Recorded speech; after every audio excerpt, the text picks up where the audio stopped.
আসসালামু আলাইকুম, আমি মোহাম্মদ আসিফ জাপানে থেকে আপনাদের সবাইকে জানাই শুভেচ্ছা।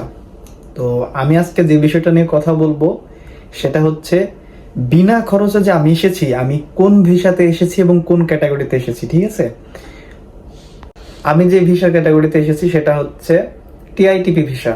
টিআইটিপি ভিসা হচ্ছে, টিআইটিপির পূর্ণরূপ হচ্ছে technical intern training programme visa, যেটাতে আপনার একটা ট্রেনিং এর মতন, ঠিক আছে, ট্রেনিং এর মতন আপনি এখানে ধরেন যে ট্রেনিং করবেন। ট্রেনিং বলতে গেলে ধরেন কাজ শিখবেন এবং কাজের বিনিময়ে আপনি টাকা পাবেন, এরকম একটা চুক্তিতে আমি এসেছি টিআইটিপি ভিসাতে। যারা বিনা খরচে জাপান আসে তারা আপনার এই টিআইটিপি ভিসার মাধ্যমে জাপানে আসতে পারে। তো এই ভিসার মেয়াদ হচ্ছে আপনার 3 বছর। 3 বছর হচ্ছে এই ভিসার মেয়াদ, ঠিক আছে। তো প্রথম বছরে আপনি আসলে আপনার 1 বছর পরে কিংবা 1 বছরের মানে আগেই আপনার একটা পরীক্ষা নেয় যে আপনি কতদূর কাজ শিখতে পারছেন। ওই কাজের ভিত্তিতে একটা পরীক্ষা নেয়, পরীক্ষা নেওয়ার পরে আপনাকে আরো 2 বছরের ভিসা দেয়।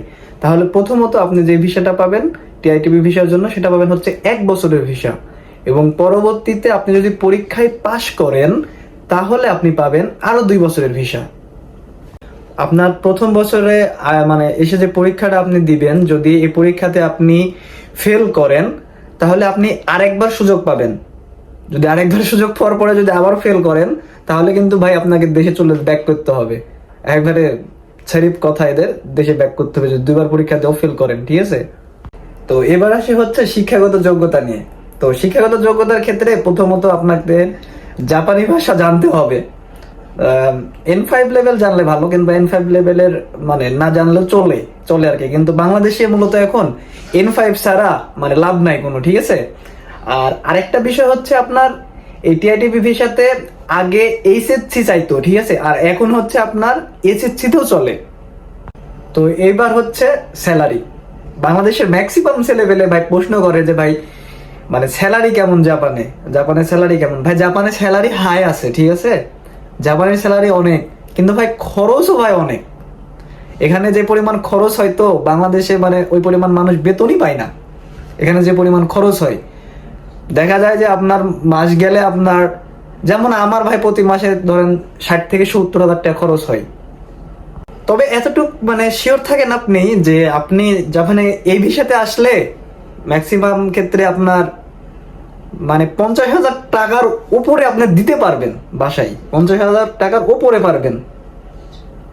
টিআইটিপি ভিসার মেয়াদ যেহেতু 3 বছর বলছি, 3 বছর মেয়াদ শেষ হওয়ার পরেও আপনার আরো 2 বছরের জন্য আপনি জাপান আসতে পারবেন যদি আপনি প্রথম 3 বছর শেষ করেন। আর আরেকটা বিষয় হচ্ছে মানে বাংলাদেশে তো ভাই দালালের অভাব নাই এখন।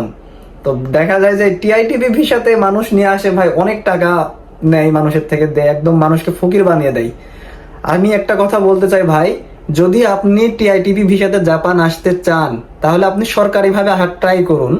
আর যদি টাকা খরচ করে জাপান আপনি আসতে চান তাহলে আপনি স্টুডেন্ট ভিসা কিংবা এসএসডব্লিউ ভিসাতে আসার চেষ্টা করুন।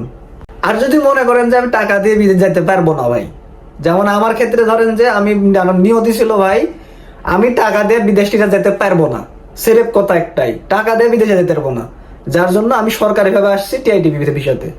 তো যারা সরকারিভাবে আসে জাপানে তারা সবাই এই টিআইটিপি ভিসার মারফতে জাপানে আসতে পারে।